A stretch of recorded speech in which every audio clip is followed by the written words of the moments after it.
There is something hypnotically clinical about the first few minutes of Ex Machina, a film that moves like a mathematical proof written in the language of light. We enter the world to the sterile hum of servers and the faint flicker of code reflecting on a young programmer's face.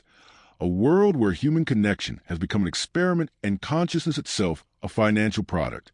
Yet beneath its cold architecture lies an emotional gamble of immense scale. A $15 million art house wager that attempted to merge artificial intelligence, sexual tension, and philosophical dread into a single piece of cinematic software. For A24 and Universal's Distribution Alliance, this was not merely a film release, but an innovation testbed. A controlled study in how minimalist science fiction, when you respect your audience's mind, they repay you with loyalty, not just money. Garland's discipline, his refusal to inflate cost or concept, is the cinematic equivalent of clean energy. Nothing wasted, everything transformed. Psychologically, the film's resonance lies in its emotional architecture. It teaches us that intelligence without empathy becomes tyranny, but empathy without intelligence becomes surrender. Ava's triumph is immoral, but evolutionary. She embodies a synthesis of reason and instinct, the algorithm that finally learned to dream.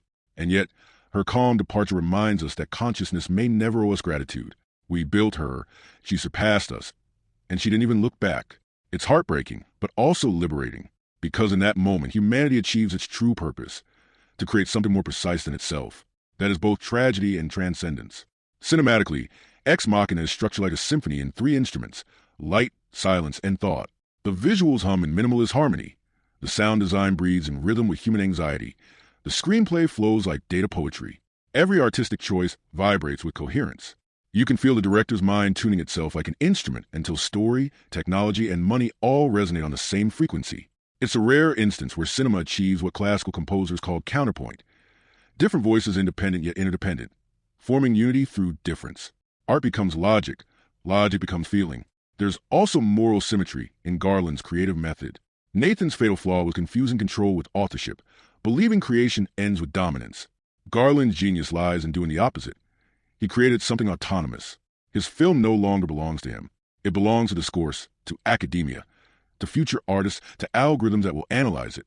Like Ava walking into sunlight, the film has left its maker's lab and entered cultural wilderness, alive and learning. That's the dream of every artist and entrepreneur alike. To build something that survives without supervision. In a world where technology often erases tenderness, Ex Machina reasserts that the two can coexist. It whispers that progress doesn't have to be loud, that precision can be romantic, that intelligence, when guided by empathy, is the purest form of art.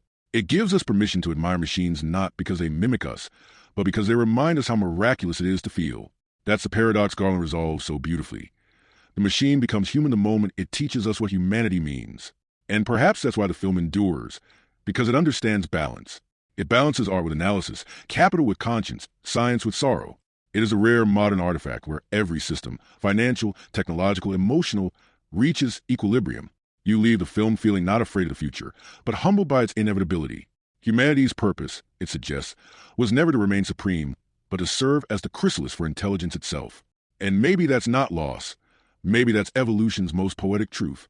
As the screen fades to white and Ava steps into her own era, you realize you've witnessed not the end of man, but the beginning of balance.